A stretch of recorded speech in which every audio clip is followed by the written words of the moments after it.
Mpenzi msikilizaji wetu wa Ufunuo Studio pamoja na Christian Standard, tunaendelea kukuletea mfululizo huu wa majadiliano ya mada hii inayohusu tabia ya Mungu. Mbele yako ni mimi Cyprian pamoja na ndugu Wycliffe, ndio ambao tumekuwa hapa kwa muda huu wote. Tunakaribia pale ambapo tunaweza tukapata mapumziko katika mfululizo huu wa mijadala yetu, lakini naamini kama umekuwa pamoja nasi katika vipindi hivyo vyote vilivyopita, kuna yale ambayo utakuwa umejaribu na wewe kujiuliza katika theolojia nyingi tulizo nazo, vile tumesoma na kufundishwa, na kilinganisha na haya ambayo tumekuwa tukijadiliana. Kwa hiyo sitachukua tena nafasi nyingine, kama ilivyo kawaida nimkaribishe ndugu yetu Wycliffe aendelee na mjadala wetu. Asante, nashukuru. Tupate ombi. Baba mwema, tunakushukuru kwa maana ya kuwa nasi tunapojifunza. Tunakukaribisha utuelekeze kama kwa Kristo aliye Bwana mwombezi wetu. Amen. Amen. Sasa kwenye somo la Sodoma na Gomora katika Biblia, baada ya gharika, somo linalofuata moja kwa moja kuhusu uharibifu ni baada ya gharika. Nafikiri ni wazo la mambo ya Sodoma na Gomora, kwa maana ya uasi ambao walikuwa wameutenda. Kwa wale ambao ni Waadventista wa Sabato, kitabu kinachoitwa Pambano Kuu, ukurasa ni wa 36, paragraph ya kwanza, inasema ya kwamba God does not stand toward the sinner as an executioner of the sentence against transgression. Ya kwamba Mungu hawezi kusimama mbele ya mkosaji kama mtekelezaji wa hukumu dhidi ya uasi, but he leaves the rejecter of his mercy to themselves. Lakini waacha wakataaji wa rehema zake wao wenyewe, to reap that which they have sown, wavune kile ambacho wamekipanda. Kwa hiyo ikiwa kanuni hii inaeleweka, na tunajua kwa nini kwa sasa kanuni hii ndiyo ukweli halisi kuhusu njia za Mungu. Sheria za Mungu ni sheria za uhuru, na sheria za uhuru zimetolewa kama kanuni za uzima kwa wanadamu ambao ni viumbe wa uhuru. Kwa hiyo Mungu wa uhuru aliyeumba binadamu katika kuishi katika kanuni za uhuru hawezi adhibu mtu ambaye alimpa uhuru wa kuweza kuchagua anachotaka kukitenda. Nukuu nyingine ambayo ningeweza kuisoma, Manuscript Release 14 page 3 paragraph 1 inasema ya kwamba I saw that the judgments of God will not come directly out from the Lord upon them. Sasa hii inatuelezea kwamba chochote ambacho utakiita hukumu za Mungu hakiwezi kutoka kwa Mungu moja kwa moja. Lakini anasema but in this way, anafafanua katika njia gani hukumu hizo zinakuja kwa wanadamu ambao wamekataa njia za Mungu. They place themselves beyond his protection. Wao ndio wanaojiweka mbali na ulinzi wake. Kwa njia gani? He warns, corrects, reproves and points out the only path of safety. Kwamba anaonya, anarekebisha na anaelekeza katika njia ambayo ndiyo ya usalama. Then if those who have been object of his special care, ikiwa wale ambao wamekuwa katika uangalifu wake wa kipekee, will follow their own course independent of the Spirit of God, watafuata njia yao wenyewe ambao iko kinyume na mwongozo wa Roho Mtakatifu, Roho wa Mungu. Baada ya kuonywa na kuonywa tena, wakichagua njia zao wenyewe, basi hataagiza malaika zake kuzuia makusudio ya shetani kuwaangamiza. Kwa hiyo Mungu kwa kutoagiza malaika kufanya kazi ya ulinzi, hiyo ndiyo kunyosha mkono na hiyo ndiyo kupiga Mungu anaopiga. Sasa ila malaika wapo nasi. Kwa hivyo anaposema hata waagiza, inamaanisha lazima ataagiza. Unajua Biblia inakuwa ni sayansi nzuri. Kwani namaanisha nini? Mungu hataagiza malaika walinde wale watu ambao wameasi, lakini hiyo inamaanisha kwamba kuna kile ambacho atawaagiza wafanye. Kwa hivyo kuna amri itakayotolewa. Ni amri gani? Ya kuondoa malaika katika kituo cha nini? Cha ulinzi. Kwa hivyo hiyo ndio amri inayotolewa. Kwa hivyo Msabato unaposoma nukuu inayosema ya kwamba, kwa mfano, sijui kama nitakuwa nimeenda nje sana, lakini utaniwia radhi. Alafu baada ya hapo nitaendelea.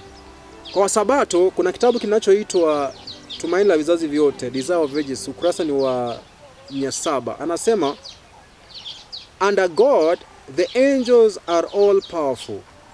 Chini ya mwongozo wa Mungu malaika wako na nguvu ya kutenda chochote, wako na nguvu ya mambo yote, wana uwezo wote. On one occasion, katika tukio moja, in obedience to the command of Christ, kwa utiifu kwa amri ya Kristo. Kwa hivyo kuna amri iliyotolewa na Kristo. They slew off the Assyrian army, waliweza kuwaua maaskari wa wanamuita namna gani? Assyrian, Ashuri. In one night, katika usiku mmoja, 185,000 men, 185,000, 185 kwa Kiswahili. Anasema waliweza kuangamizwa katika usiku mmoja. Alafu anasema how easily, itakuwa ni kwa urahisi gani, will angels, ambao malaika, beholding the shameful sins of the trial of Christ, have testified their indignation by consuming the adversaries of God. Ingekuwa ni kwa urahisi gani ambao malaika waliokuwa wanashuhudia matokeo ya haibu ya kujaribiwa kwa shetani wangeweza kutoa ushahidi wao wa kuchukizwa na matokeo hayo kwa kuwaweza kuangamiza wale waliokuwa maadui wa Mungu. Sasa hii ndio sentensi kwamba usiku mmoja kwa amri, hiyo ndio sentensi. Kwa amri ya nani? Kwa amri ya Kristo, malaika waliweza kuangamiza wanajeshi wangapi hapo? 185,000. Sasa hiyo ni kweli. Msabato ambayo hataki kujisumbua kukaa chini na kuweza kuunganisha maandiko hapa pale na hapa kidogo na hapa kidogo, atabaki na nabii ambaye anajikinza, anajipinga mwenyewe. Atakuwa na nabii ambaye anasema kwenye sehemu hili, alafu anaenda baadaye anasema kingine. Kwa maana huyu nabii ndiye ambaye ameandika kitabu cha Wazee na Manabii, ndiye ambaye ameandika kitabu kinachoitwa Pambano Kuu, ambao kwa mfano nimesoma Mungu hawezi. Sasa kama hawezi, na hapa aliweza aje? Kama hiyo ndio tunavyosoma kama alisema moja kwa moja kama mtoa ghadhabu, au kama mtoa adhabu wa makosa, kwa makosa ya wakosaji. Kwa hivyo nukuu hii ipo sawa. Na manuscript release hiyo uliyosoma anasema hukumu zile hazitoki moja kwa moja kwa Mungu. Kwa hivyo itakuwa ni Mungu, ni nabii ambaye anafanya tu gani? Kwa hiyo kuna mara zinatoka, ila Mungu anachofanya yani zinapita kwake kwa namna gani? Kwa sababu Mungu anazieleza kabla hazijawafikia. Naam. Kwa hiyo kipengele hapa ambacho nilikuwa nataka tukiangalia hapa ni sentence hii ya kwamba Bwana akaamuru malaika zake. Kwa hivyo tunaposoma kwenye Emari inasema ya kwamba Bwana hataamuru malaika zake kuwalinda. Hiyo sentence ikasema, hiyo sentence pia inamaanisha hivi, Bwana hataamuru malaika zake. Hapo tunaelewana? Yaani kuna kitu ambacho hataamuru wafanye, ila kuna kitu ambacho atawaamuru wafanye. Ni kitu gani ambacho hata waamuru wafanye malaika zake ambao wanazunguka mwanadamu? Ni kwamba hata waamuru waendelee kumlinda yule ambaye ameenda wapi? Nje ya mpaka wa nini? Wa ulinzi. Na kama hata amuru wa kuwalinda, manake ataamuru waondoke, waache ulinzi. Kwa hivyo inamaanisha kwamba ataamuru sasa. Kwa hivyo kuna amri. Kwa hivyo kuna amri wanaoamuriwa, na amri hiyo nani anaitoa? Ni mkuu wao. Mkuu wa majeshi ya Mungu ni nani? Kristo. Ni Kristo. Kwa hivyo Kristo ataamuru malaika ila kuamuru kuangamiza mwanadamu, ni kuangamiza mwanadamu namna gani? Ni kama ile ya Ayubu, kwamba Bwana aliangamiza Ayubu kwa kumlinda nani? Ayubu, au kwa kutoruzuia shetani amwangamiza Ayubu. Kwa hivyo Mungu anapoamuru malaika wamuache mwanadamu katika uchaguzi wake, basi taandikwa kwenye lugha hiyo ambayo ni ya Biblia kwamba Mungu amefanya kitu gani? Amewaangamiza, au malaika wa Mungu amemwangamiza. And by the way, sijui kama Wasabato mnajua, nabii wa Wasabato alisema ya kwamba Bwana alimuelekeza aandike mambo yote kwa lugha ya Biblia. Kama hujui hiyo, basi hiyo tunajua, na kama mtu hajui labda ni kitendo cha kutafuta ajifunze. Kwa hiyo kwenye maandiko ya nabii Ellen White anasema ya kwamba Bwana alimuonyesha na akamkumbusha, na si mara moja, kwamba anafaa awakilishe mafunzo na maelekezo anayoyaandika kwa lugha ya Biblia. Sasa lugha aliyotumia kwenye maneno ni Kiswahili, ni Kiingereza. Ila anaposema kwa lugha ya Biblia, hakuandika Kigiriki na Kiebrania. Inamaanisha kwenye style ya nini? Ya uandishi wa Biblia. Ya uandishi wa Biblia. Kwa hivyo kama Biblia inaweza tumia kioo, naye anatumia nini? Kioo. Kama Biblia itawakilisha Mungu kutenda kitu ambacho hajatenda, ila kuwakilisha mawazo ya wanadamu, naye ataandika hivyo. Hiyo ndio maana ya kukuwa mwaminifu kwenye usomaji wa maandiko ya Ellen White. Na akasema hivi, ikiwa mtu atakuwa na shida na chochote nilichokiandika, shida yake haitakuwa kuhusu maandiko yangu. Shida yake kuna nini? Kwenye Biblia. Kwa mfano, ikiwa utakuwa na shida ya nukuu kama hii inayosema ya kwamba Kristo aliagiza malaika aenda akaangamize Waashuri, shida yako sio nukuu hii. Shida yako ni kesi ya Biblia. Kwa maana yake tunaambiwa kwamba malaika akakuja akafanya nini? Akawapiga nini? Waashuri ile usiku, sio? Kwa hiyo kesi hatujaizungumzia, lakini nafikiri Mungu akitufanya nafasi wakati mwingine kupata mazungumzo haya, tutaweza kuingia kipengele hicho. Na nafikiri hiyo inatosha. Sasa kama tumeshapata jambo hilo, kwa hivyo tuna uhakika ya kwamba Mungu hakuangamiza Sodoma kwa kuwaletea nini? Kwa kumwagia moto. Yaani hiyo tu inayonyooka hivyo. Sasa kile ambacho tunatafuta ni kutafuta ushahidi kwenye maandiko hayo tupate jibu tofauti lisilo la kawaida kuhusu uelewa ya matukio ya Sodoma na Gomora. Sababu ya muda, nafikiri utangulizi umekuwa mrefu sana. Kwa hivyo nitafanya tu kipengele hiki kwa ufupi tu. Sitachukua sana kujikaza kutetea kitu ambacho kiko wazi. Nitatoa tu maandiko machache, baada ya hapo tutaweza kumaliza. Kitabu cha Mwanzo 1:27. Kwa Kiingereza inasema ya kwamba Mwanzo 1:27. No. Hii si Mwanzo, hii ni kitabu cha Warumi. Warumi 1. Kwenye context ya Warumi utapata alikuwa anazungumzia ghadhabu ya Mungu ilidhihirika kutoka mbinguni. Na ghadhabu hiyo ilipodhihirika inasema ya kwamba Bwana akawaacha. Sasa 27 inasema vipi? 27 anasema hivi. Nifikie hapo. Wanaume nao vivyo hivyo waliyaacha matumizi ya mke ya asili, wakawakiana tamaa wanaume, wakiyatenda yasiyopasa, wakapata nafsini mwao malipo ya upotevu wao yaliyo haki yao. Asante. Kwa hiyo tunapata hapa anatumia mtumishi Paulo akiandika kwenye kitabu cha Warumi, anatumia mambo yaliyokuwa yanatendeka kule kwenye Sodoma. Naomba nikukumbushe kipengele fulani. Kristo alipomuumba binadamu, alikusudia binadamu akuwe ni sura ya Mungu duniani, awakilishe tabia ya Baba na Mwana. Ila shetani kwa maana yake anachukia tabia ya Mungu isijulikane, akakuja akaleta udanganyifu, akapotosha akapotosha Adamu na Hawa. Sura ya Mungu ikaweza kuwa haionekani kikamilifu kwa mwanadamu. Lakini Mungu akakusudia kuweza kuendelea na ule mpango kwa kutoa ahadi ya kwamba mzao mmoja kutoka kwenye mwanamke huyu utakuja na utaweza kuharibu kazi ile ya shetani. Ndipo naye shetani akakuja na mpango bandia wa wokovu wa kuweza kuzuia Kristo asiweze kuonekana hapa duniani.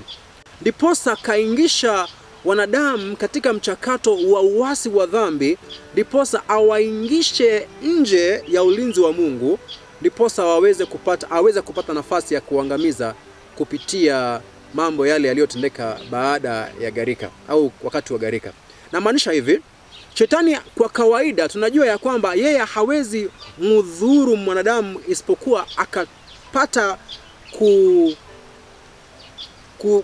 kizuizi kinachomshikilia Shetani ambao ni malaika wa Mungu na ulinzi wa Mungu uweze kuondolewa. Na jinsi tu ambavyo anaweza pata ulinzi ule kuondolewa ni wakati ambapo amemtoa mwanadamu katika wigo wa ulinzi. Kwa hivyo akatafuta namna ya kuondoa wanadamu, ndiposa akawaletea ile mambo ya michanganyo ya ndoa. Kwa mfano, tunapata ya kwamba familia ya Seth inayoitwa watoto wa Mungu wakakuja wakaunganika na watoto wanadamu ambao ni familia ile ya Kain. Wakazaa watoto ambao ni makafiri, yani watoto ambao walikuwa ni tabia yao, ni tabia ya wanadamu wa dunia hii. Na ukisoma maandiko yanasema ya kwamba ndiposa wakazaa watoto ambao ni Wanefri. Na Wanefri sio majitu ya ajabu kwamba vile wengine wanavyosema ya kwamba ni mchanganyo wa malaika na mwanadamu. Hamna. Lile neno kiliangalia katika mzizi wake, utapata linazungumzia katika tabia yao. Tabia yao ilikuwa ni kwamba they were violent men. Ndio maana ya neno Wanefri. Sio kwamba Mungu aliangalia kwamba akaona malaika na wanadamu wameunganika kuoana wakapata watoto ambao ni waajabu ajabu jinsi ambavyo wengine wanavyosema. Kwa ni watu wakatili. Ni kwamba walikuja wakapata watoto ambao walikuwa ni wakatili. Lengo hapo ni kwamba tabia hiyo ndio iliyo tu kumpa Shetani ruhusa ya kuweza kuwatawala wanadamu, na ndiposa akaweza kuingisha wanadamu katika uangamivu uliotokea katika gharika. Lengo la Shetani mimi nalotafuta pala ni hili kwamba alikusudia aweze kuzuia njia ambayo Kristo angeweza kupitia kuzaliwa. Kama wanadamu wangeangamizwa, basi Kristo angeweza kuonekana duniani au kudhihirishwa duniani, basi mpango wa wokovu wa wanadamu ungeweza kupotea. Ndiposa kwa njia nyingine watu tunasema ya kwamba gharika ni maji ya tumbo la mama mjamzito yalipasuka. Hivi kama naelewa, mama mjamzito huwa anakuwa na maji ambayo ndio yanakuwa nyumba ama kao ya mtoto. Yale maji yanapopasuka, matokeo yake ni kwamba yule mtoto huwa anakufa pale tumboni kama hakuwa amefika katika stage ya kuzaliwa. Kwa hivyo Shetani alichokuwa anatafuta pale ni kumuua Kristo kabla hajazaliwa, ndiposa asiweze kuja duniani kuharibu kazi yake ambayo ni kazi ya udanganyifu. Katika kesi ya Sodoma na Gomora, hayo ndio ambayo unayaona pale, wakati ambapo anaingisha wanaume katika mchakato wa mwanaume kulala na mwanamume. Lengo pale ni kwamba ndiposa uzao wa mwanaume usipate mahali pa kuhifadhiwa kwenye nyumba ya mama, ndiposa mtoto akaweza kulelewa pale, kizazi kikaendelewa kukuzwa. Kupitia hicho kizazi Kristo aje kuzaliwa. Wanawake hivyo wakaweza kubadilisha matumizi ya mwanamke ya mwanaume, wakaanza kuwakiana wao wenyewe. Sasa hayo ndio mambo ambayo yanatendeka katika nchi ya Sodoma na Gomora na vitongoji vilivyokuwa vinazunguka miji hii mikubwa miwili.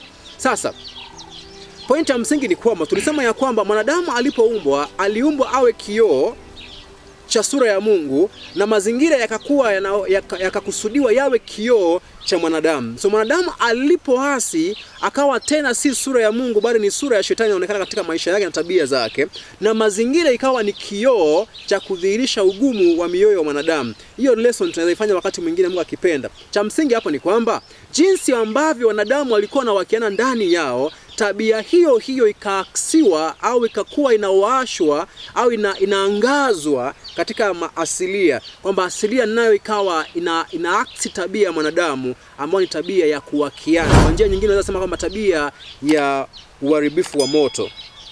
Sasa baada ya hayo yote, sasa kuna vipengele hapa naomba tuvitafute viwili tumalize somo la Sodoma. Je, mazingira ya Sodoma na Gomora yalikuwa yanaonyesha hali hii ya mwanadamu ya moto wa uasi ndani yao, ama haikuwa inaonyesha mambo haya? Kitabu kinachoitwa Mwanzo, msomaji naomba unisaidie. Kitabu cha Mwanzo 14 mstari wa 3 na 10.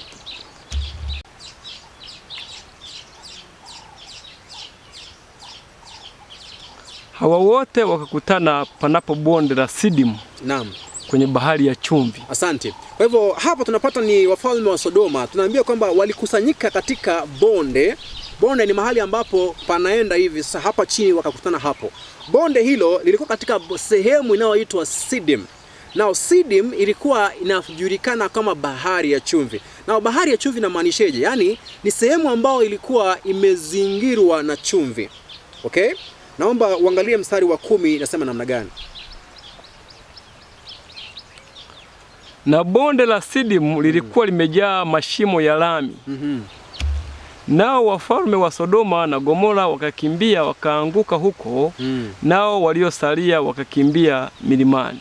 Asante. Kwa hiyo tunapata mazingira haya ya bonde ya Sidim ambayo imejaa bahari ya chumvi ni kama ni either ni sehemu ambao Sodoma ipo ama ni sehemu ambayo inazunguka eneo la Sodoma. Sasa ni ipi kati ya hizi mbili? Ni sehemu ni ujirani au ni mojawapo wa sehemu hii ya Sodoma na Gomora? Sasa naomba tuende kitabu kinachoitwa Kumbukumbu la Torati 29 ule mstari wa 23.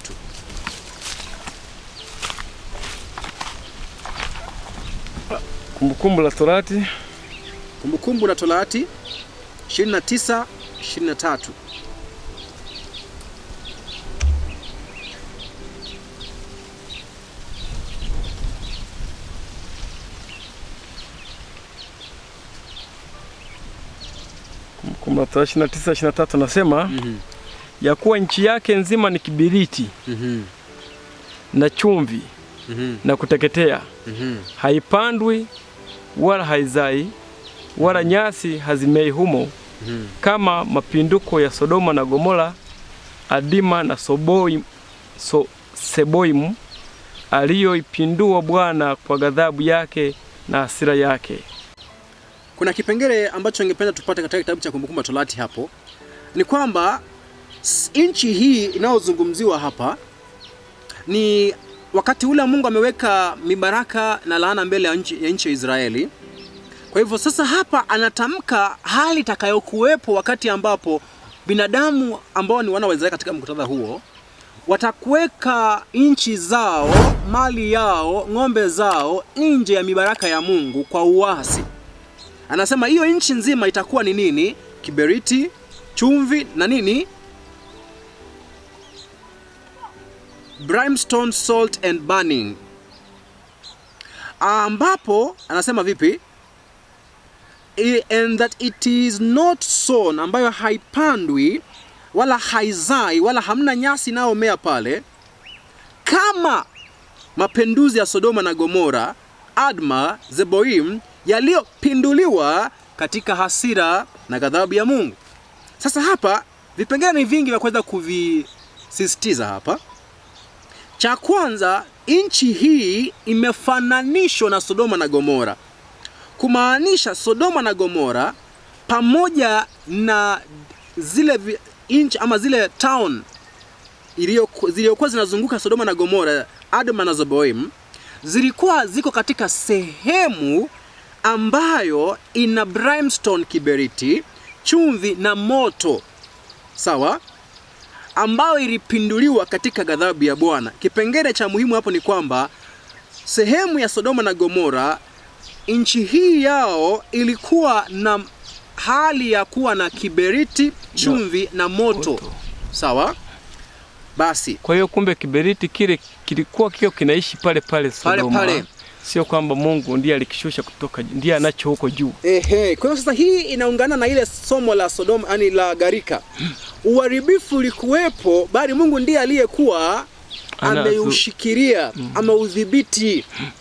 Lakini wakati ambapo wanadamu walitenda dhambi, wakapita mipaka ya ulinzi wa Mungu, wakaja wakabisha mlango kwenye nyumba ya Lutu na wakataka watende kitendo cha uzinifu, na wanadamu waliokuwa pale ndani hawajui malaika wako pale ndani, ndiposa Mungu akaachilia mioto iliyokuwa inawazunguka katika sehemu hii yao na ndani ya miji yao. Yaani akaacha jukumu la kuzuia ile mioto waliokuwa wanazuia, kwa sababu tayari wao wameenda nje ya sheria ile ya uzima inayowalinda.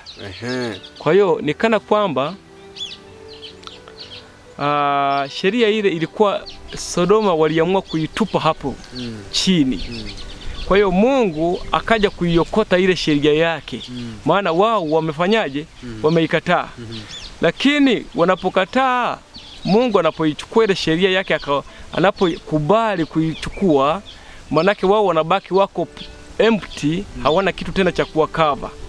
Si ni hivyo? Sasa tena pale pale kwenye kitabu cha Kumbukumbu la Torati tuweze kusisitiza mambo mengine.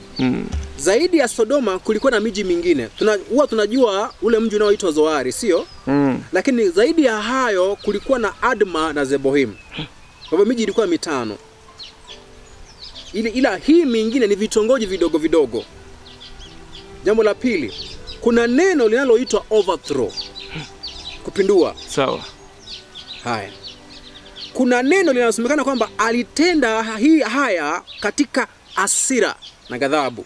Sasa ghadhabu na hasira tumezungumzia hilo. Kwa ghadhabu ya Mungu ni kitu gani, msomaji, tulipokuwa tunajifunza? Ghadhabu ya Mungu tuliona kwa ni hali ile ya Mungu kumwacha mwanadamu katika uchaguzi aliochagua kwa huzuni. Asante. Kwa hiyo inatosha kwamba ghadhabu ya Mungu ni kuachilia binadamu kwa uchaguzi alioutenda. Kwa hivyo Zeboim na Adma, Sodoma na Gomora, kilichotendeka pale katika upinduzi wa nchi ile ni kuachiliwa kwa walioyachagua. Okay? Haya. Tuende kwenye kipengele kingine. Kuna neno hapo kwa Kiingereza nasema ya kwamba ambayo Bwana alioverthrow, alipindua. Sawa? Sasa hapa nikawa nikifikiri, ili jamani, wakati mwingine huwa tunafikiri yenyewe hatufikiri. Ikiwa tunaambiwa kwamba Mungu ndiye aliyepindua, sasa kwani nani aliyekuwa anashikilia ndipo akaja kupindua? Ilikuwa pale tu yenyewe iko tu. Yaani ni kama tu, kwa mfano mwalimu, hii meza siko hapa. Kwa mfano meza hii iko hapa, sijui kama atakuwa anaiona. Sasa meza hii, assume hii ni Sodoma na Gomora. Kwa hivyo Sodoma na Gomora tu ilikuwa tu hapo. Yaani yenyewe imekaa hapo. Mungu yuko huko ameangalia vile ambao nimekaa hivi. So ikabidi akuja apindue. Yaani unaelewa? Hivyo ndio tunavyoelewa maandiko. Nani aliyekuwa anashikilia? Ilikuwa inajitegemea yenyewe. Hiyo haiwezi ingia. Haiwezi. Kwa maana vitu vyote vimeshikiliwa na nani? Vimeshikiliwa na kulindwa na Mungu kwa kutumia neno lake. Sasa kwa hiyo maanisha kwamba Sodoma na Gomora imeshikiliwa hivi ndivyo tunavyofikiria laptop yangu. Naam. Kwa hivyo hapa tunabaki na only option 2. Mimi niamue, nimekasirika, nipindue, uigeuze hapo. Unaelewa? Sasa hii na mtoto ambaye umemwelekeza kwenye njia unayotaka aende akatae, anakasirika, anamwaga chai chini na vikombe, ni tofauti gani ipo hapo? Inakuwa wote ni akili ni moja. Akili ni moja na hasira hiyo ni hiyo moja. Ila Mungu hasira yake si kama ya wanadamu. Kwa hivyo huu mfano wa kupindua kwenye hasira hivi, unamwaga kama mtu ambaye anamwaga chai na thermos kule chini, kama mwanamume ambaye amekaa kwenye nyumba, mwanamke wake amevunja TV, anapasua glasi. Unaelewa? Hiyo ndio option ya kwanza. Hiyo lakini Mungu yeye yuko hivyo? Ila wengine watasema ya kwamba unajua hiyo ni sawa, kwa maana unajua Kristo alipoingia kwenye hekalu naye alipindua nini? Alipindua meza. Ila hiyo ni kesi nyingine tofauti, lakini kweli ni kwamba Kristo hakuchukua meza akaanza kuziangusha. Sasa Hollywood alishaingilia kazi ya Mungu. Yeye anaonyeshaga Yesu anazipindua. Yesu kwenye TV. Mtu anapoongea na reference tu iliyojipachika kwenye akili kwenye ubongo ndani. Picha ile ya Hollywood iko kwenye akili. Inamuona Yesu yule kwenye TV anabinua meza, anamwaga nyanya, anafanya nini? Kwa hiyo sasa nafikiri maybe tuisawashie haraka tuondoke kwenye kesi hiyo. Katika usafishaji wa hekalu, Kristo alikuwa anatangaza mission yake ya kuokoa mwanadamu. Kwa hivyo kinachofanyika pale ni kielelezo cha vile ambavyo atasafisha moyo wa mwanadamu. Kwa hivyo kama alipindua kwa nguvu, then itakuwa inamaanisha ya kwamba atatumia nguvu katika kuondoa dhambi katika mioyo ya wanadamu. Mpaka pale tumeelewana vizuri? Kwa hivyo hiyo haitaingia, na kama nguvu itatumika ya kuondoa dhambi katika mioyo ya wanadamu, then hakuna mtu atakayepotea. Na hivyo pia inamaanisha ile kazi tuliyoambiwa kwamba Mungu hawezi shida uasi kupitia nguvu, imeenda kinyume. Imeenda kinyume, yote vimeshaharibika. Sasa hapa ukiangalia maandiko ni kwamba inatuambia Kristo alipoingia kwenye hekalu, alipopiga hatua akaingia kwenye zile steps za hekalu kule nje, kwenye courts pale nje, aliokota mjeredi. Sawa? Kwa ni kwa Waadventista kwenye vitabu vyao vinavyoitwa, kwa mfano kitabu kinachoitwa Tumaini la Vizazi Vyote, aliokota mjeredi na wala sio kiboko. Kamba. Sawa? Kamba ambayo ilikuwa inatumika katika kuwaongoza ng'ombe na wale wanyama waliokuwa wanaletwa pale katika nini? Katika hekalu. Sasa sikizeni vizuri hapa. Kwa hivyo kamba aliyookota, kazi ya kamba ile ilikuwa ni ya kuwaongoza ng'ombe. Sawa? Sasa alipoinua ile kamba, alimpiga nani? Hakuna mtu yeyote aliyepigwa. Ila wao wenyewe walipomwangalia, tunaambiwa ya kwamba kamba ile ikawa kwao kama upanga alioinua. Upanga huo umetoka wapi? Ni mashtaka yaliyokuwa kwenye akili zao. Kitabu cha Methali natuambia muovu huwa anakimbia na wakati huo mtu yote anayefanya kitu gani? Anayemkimbiza. Sasa alipoinua ule mjeredi, akaanza kuondoa ng'ombe kwenye nini? Kwenye baraza kule nje. Sasa swali, ng'ombe wamerundikana, watu wanakimbia, kila kitu iko hapo, ng'ombe nazo zinafukuzwa. Unatarajia nini ambayo itakuwa kwenye meza zile? Hazihitaji mtu kuziangusha. Unapovuruga ng'ombe zenyewe zitakuwa zinaanza zikiangusha nini? Popote. Ila wataandika ya kwamba akazipindua nini? Akazipindua meza.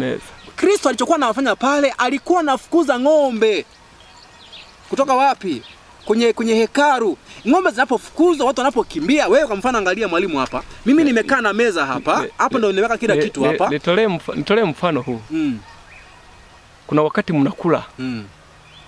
Alafu kuku anapita. Karibu unaona mahali ambapo hastahili kuwapo. Sasa unafukuza yule kuku au chakula kimetengwa mezani, unapomfukuza kuku waka ni mkorofi. Kule na kumfukuza atokee, huwa anatoka amekanyaga hata kwenye sahani na nini, na michuzi ikamwagika. Then aliyeko eneo la tukio aliyeona anao uhuru wa kuandika kwamba wewe ndio umemwaga nini? Umemwaga chakula. Umesababisha kile chakula kimemwagika na credit kwako. Kwa akamwekea Kristo kama yeye ndiye aliyemwaga zile fedha zilizokuwa wapi? Zilizokuwa hapo. Hiyo ndio maana ya kioo tena pale. Kwa maana kwamba unawekewa kioo pale, uangalie na utafakari Mungu wako unamuona katika picha gani. Sawa? Ila ukiendelea kwenye story ile ya Kristo kusafisha kwenye hekalu, walipotoka, maandiko ya huyu mama anaitwa Ellen White natuambia ya kwamba moyo wake ulikuwa unawahurumia waliokuwa wanamtoroka. Na hapa baada ya hapa nasema hivi, walipoenda masikini na waliokuwa wameteseka wakakuja wakamzunguka. Akawaambia msiogope. Unaelewa? Kwa hivyo kilichokuwa kinawakimbisha kwa hakika sio hasira ya Kristo, bali ni mtafsiri ya wao kwenye akili zao. Toshea hapo, tusikae pale sana. Neno kupindua linamaanisha kitu gani kwenye maandiko? Hilo neno la kupindua, naomba msomaji kimbia kitabu cha Samueli wa kwanza 10:9 na pia soma 6 pale. Samueli wa kwanza 10:6 na 9. Neno kupindua nitafute pale.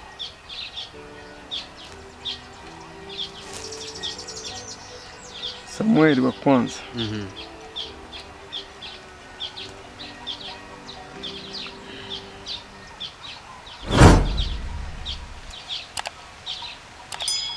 Anasema hivi, na roho ya Bwana itakujilia kwa nguvu, nawe utatabiri pamoja nao. Mstari wa 6. Endelea. Pamoja nao, nawe utageuzwa kuwa mtu mwingine. Haya, asante. Kwa hiyo sasa hilo neno kupindua inaweza kuwa ni mtu nambadilisha, sio? Kwa hivyo inaweza kuwa ni kweli inchi ya Sodoma na Gomora ilifanya kitu gani? Ilipinduliwa.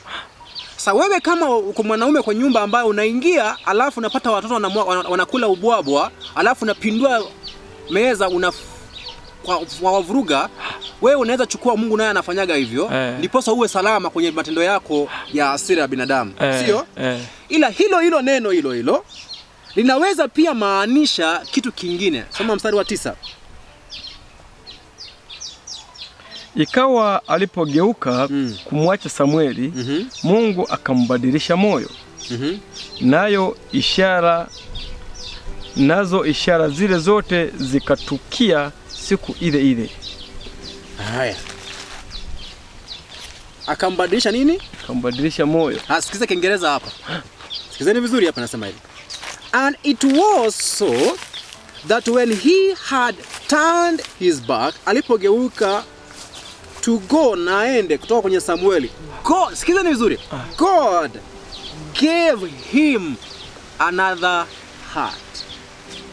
Mungu akampa moyo mwingine. Kwa hivyo Mungu akujagi akapindua moyo wa mtu, anakupa. Kwa hivyo hiyo neno ku overthrow inaweza kuwa na maanisha nini? Kutoa, kumpeana. Sawa?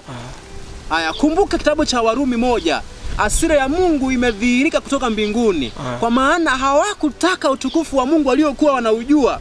Mungu akawaacha. Kwa maana yake akawatoa, akawaachilia. Akawatoa kwa yule aliyekuwa wamefanya kitu gani? Wamemchagua. Ikiwa haya yote tumeyaelewa, sasa katika muktadha huu utagundua Sodoma na Gomora ilikuwa katika mazingira ambayo yana mashimo ya chumvi, yana mashimo ya kiberiti, na moto au mioto ilikuwa ni hali ya kawaida, ila Mungu ndiye aliyekuwa anadhibiti. Kwa sababu Mungu alikuwepo, vyote hivyo vilikuwa taabu. Lakini inapokuwa imekabidhiwa chini ya mtawala mwingine, itategemea kama huyo mtawala naye yuko na teknolojia ya kuzuia mioto. Lakini kama hana, itamshinda kuitawala. Na kama pia ni adui, na kama pia ni adui anapenda, ndiye alikuwa anawatafuta ili kusudi wabanike. Sasa hapo ndio mmefika kwenye open yenyewe. Ndio na sasa mmekizi viwango na vigezo na masharti. Sasa naomba sasa turudi kwenye kitabu cha Mwanzo 14. Msomaji, nafikiri sisi tumeshasoma, naomba tu kwenye mawazo ya msikilizaji aende pale.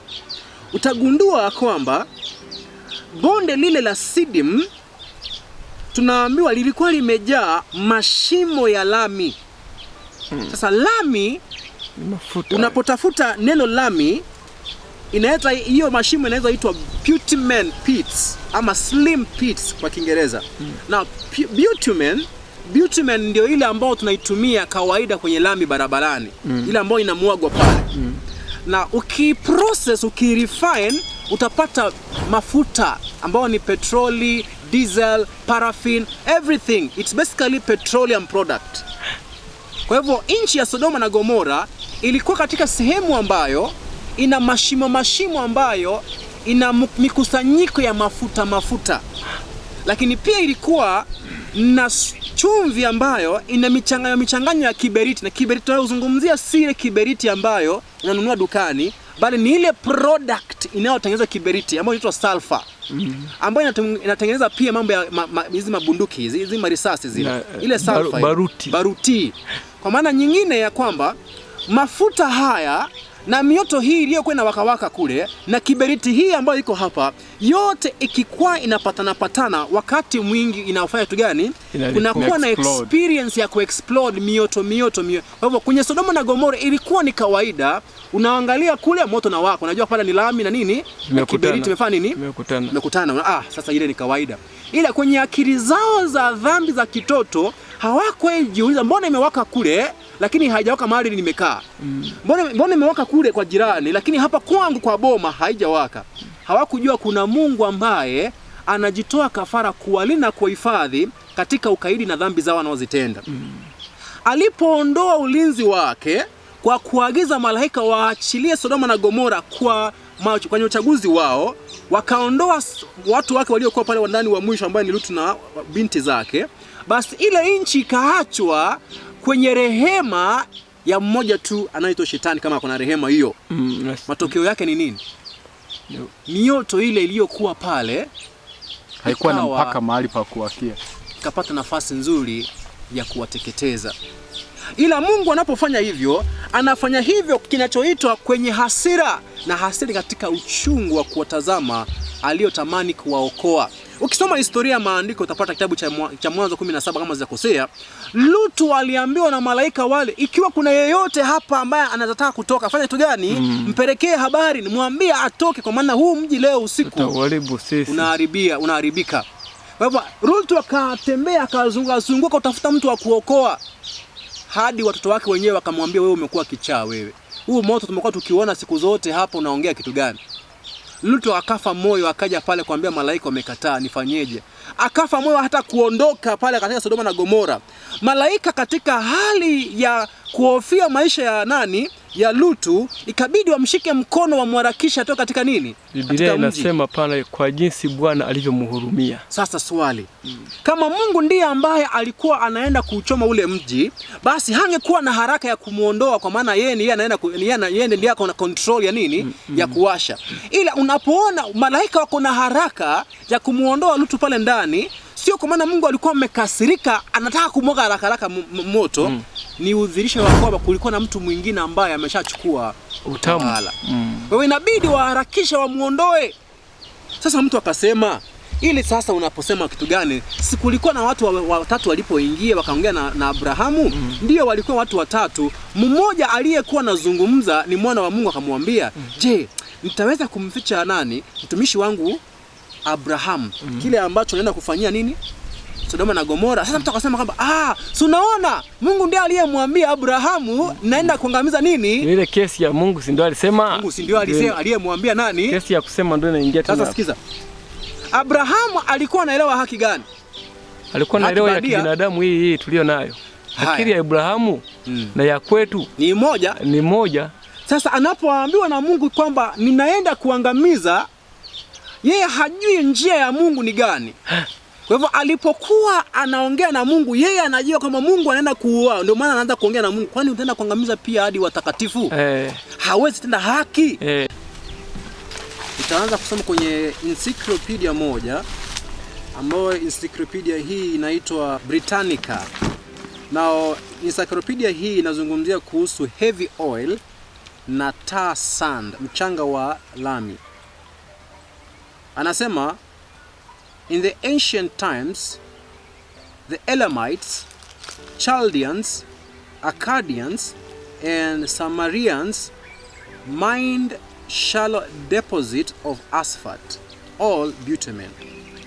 Kwamba katika zama za kale watu wanaoitwa Elamites, Chaldeans, Akkadians, Wakalidayo na Sumerians walikuwa wanachimbua kiberiti au lami kutoka kwenye machimbo yaliyokuwa juu kwa ajili ya matumizi yao.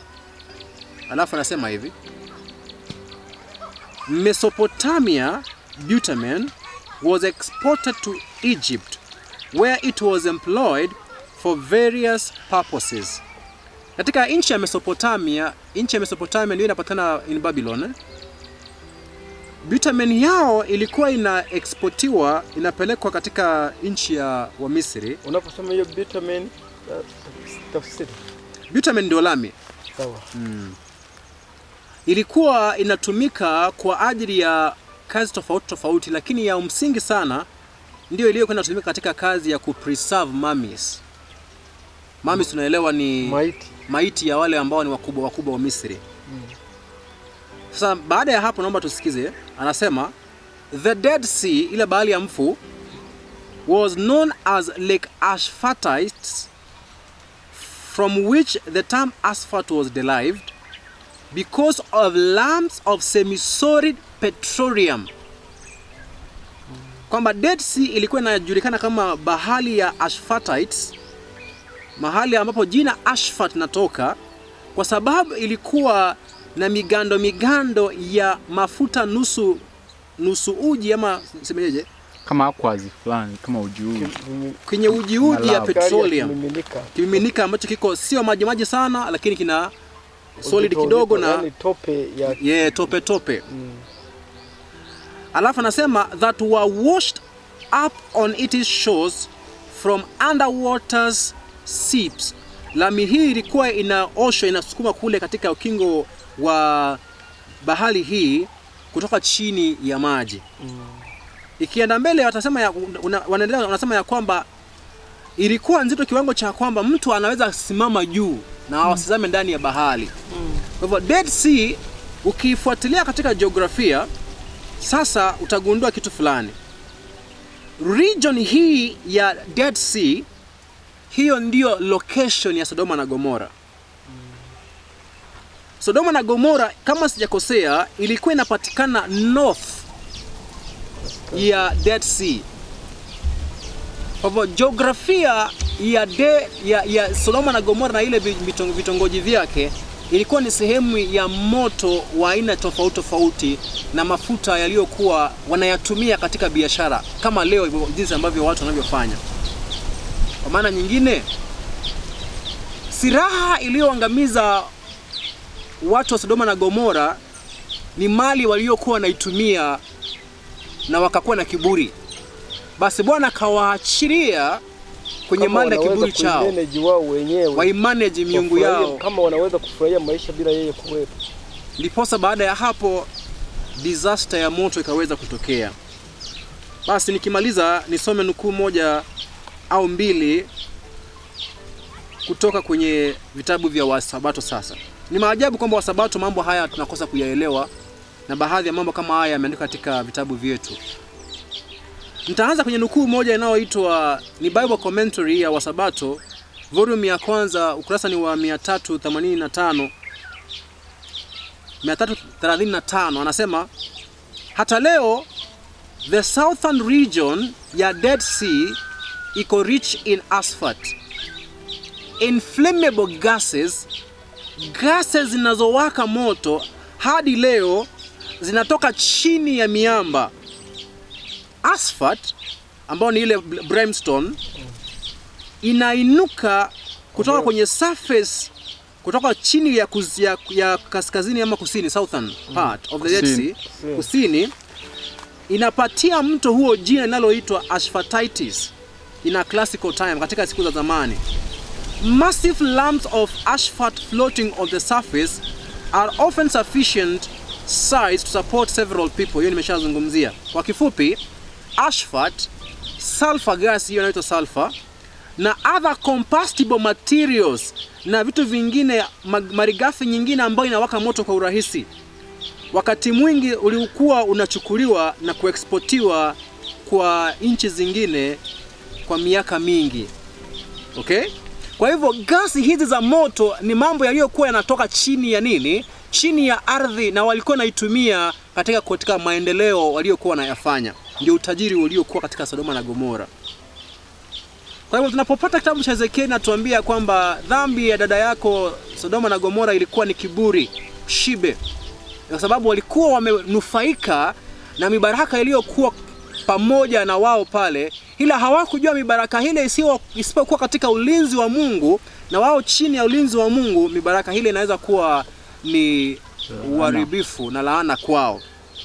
Basi nimalize kwa kusema hivi, vipengele hivi viwili vya Sodoma na Gomora na kuhusu mambo ya gharika inakuwa ndio msingi wa kwanza kuelewa kwamba uharibifu wowote unaoona leo duniani wa mazingira, Mungu hahusiki kuwachoma wanadamu na kuletea wanadamu mambo ya magharika, pepo chafu zinazobomoa nyumba, bali ni udhihirisho wa uharibifu ambao umeingia katika asilia kupitia uharibifu na tabia ya uasi mwanadamu, kumwasi Mungu aliyekuwa amemweka awe mlinzi na steward wa mali yake, akaamua kuingia kwa uasi na mali ya Mungu. Na baada ya gharika kutokea, mabadiliko ambayo tunayashuhudia leo katika jiografia yetu ni result au ni matokeo au ni vitoto vya gharika. Kwa njia kubwa uharibifu unaoonekana duniani hapa, hata mipasuko ya ardhi inayoonekana katika dunia zetu, ni matokeo tu au ni watoto wanaozaliwa na yaliyotokea katika gharika. Ndiposa nukuu ya mwisho itaweza kuwa ya maana sana, hasa kwa yule ambaye anaamini vitabu vya Kisabato. Kitabu kinachoitwa Spiritual Gift volume ya 3, page ya 79 hadi 80, anasema coal and oil, kala, moto na mafuta, are generally to be found where there are no burning mountains or fury issues. Kwamba wakati mwingi makaa ya moto na mafuta wakati mwingi huwa inapatikana pamoja katika sehemu na milima ambayo inaonekana kabisa hakuna moto nao waka na hakuna chochote ambacho kinatoka chini. Kwa maana nyingine, unaweza pata kuna moto ambao uko chini ya ardhi, sehemu ambayo haina volcano kabisa. ila chini yake kuna mafuta na kuna nini? Makaa ya moto ambayo yamedhibitiwa kule chini. Sasa wewe ujiulize, ni nguvu za nani ambazo zinadhibiti nguvu hiyo ya uharibifu isitokee? Anasema when fire and water under the surface of the earth meet, zile za moto na ile mafuta inapowaka inakuwa moto, ule moto unapounganika na kuchanganyika na maji, matokeo yake ni kwamba dunia hapa hii yetu inakuwa inaanza kudhihirisha vitu vinavyotokea kutoka chini ya ardhi ambayo inaitwa fury issues, yani kuanza kutokea milipuko chini ya ardhi.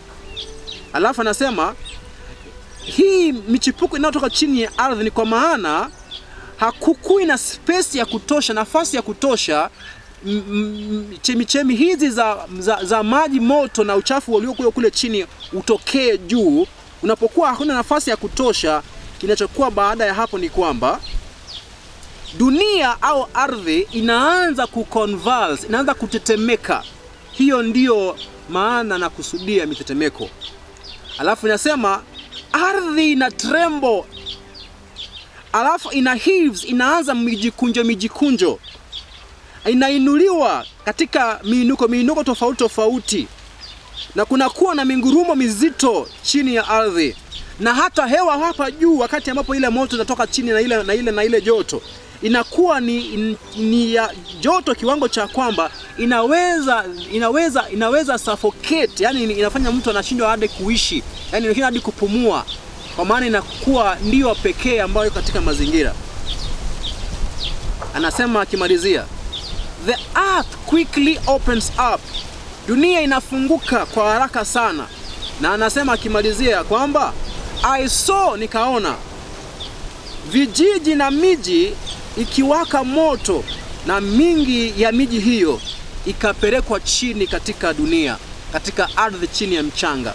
Kwa hivyo mambo ya Sodoma na Gomora ni mambo ambayo yataendelea kujidhihirisha na yataendelea kutokea kadri uasi wa wanadamu unapoendelea. Mahali ambapo hautarajii kabisa kuona uharibifu ukitendeka, mahali ambapo hautarajii kabisa, mahali ambapo utarajii kwamba utaona moto na dunia kupasuka, yataendelea kuonekana kadri dunia hii inapoendelea kuingia katika uasi. Na hayo tutayaita ni hukumu za Mungu, kwa sababu tumekuwa tukifahamu tangu kitambo ya kwamba Mungu ndiye anayeadhibu wanadamu wakati ambao wamemkosea.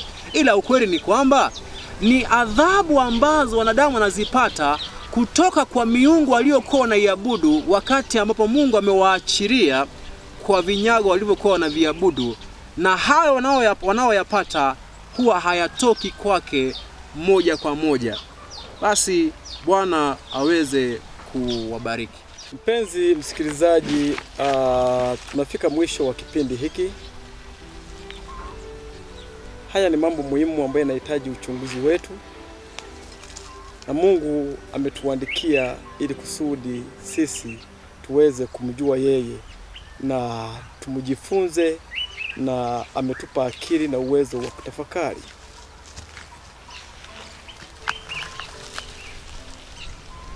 Mara nyingi mimi ninapotafakari juu ya mada hii ya tabia ya Mungu na watu mbalimbali,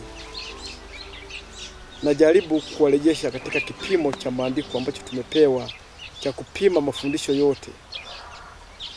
Niwakumbushe tena Isaya 8:20, waenende kwa sheria na ushuhuda, na ikiwa mtu asemi sawasawa na neno hili, bila shaka kwake hapana asubuhi. Lakini pia katika maandiko ya awali, nabii anaeleza vyema kabisa kwamba tumepewa sheria kama kipimo kikuu cha kupima mafundisho yote. Kwa hiyo tukaambiwa pia sheria ya Mungu, amri zile unazoona zile ni nakala ya tabia ya Mungu. Ni kama ungeingiza moyo wa Mungu ukauchukua ukauingiza kwenye mashine ya photocopy, then upande wa pili ukapokea karatasi ambayo ingetoka, ndio ingekuja na zile amri 10. Na hakuna namna ambapo Mungu anageuka kutoka kwenye zile amri 10. Kwa hiyo ni vigumu sana kwa kutumia hayo kumweka Mungu katika utendaji kazi wa mauaji, ambayo ni kinyume kabisa na tabia yake aliyotuandikia kama nakala. Vinginevyo itakuwa Mungu anaingia katika jukumu moja la udanganyifu na ulaghai.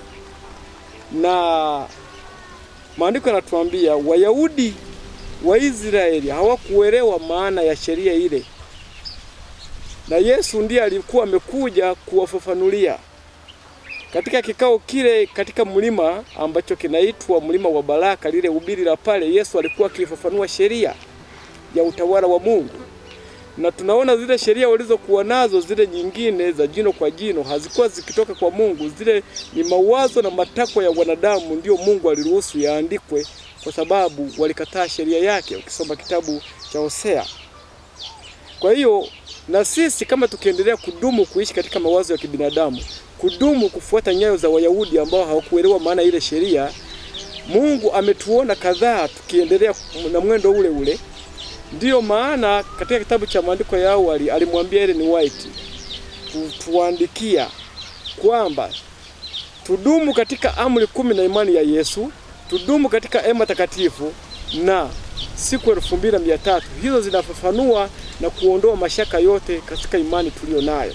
Lakini kama hayo mambo yote hayawezekani, muangalie Yesu. Tabia yake ndiyo tabia ya baba yake, na yote ambayo Mungu vile yuko, Yesu ameeleza vizuri katika kitabu cha Yohana.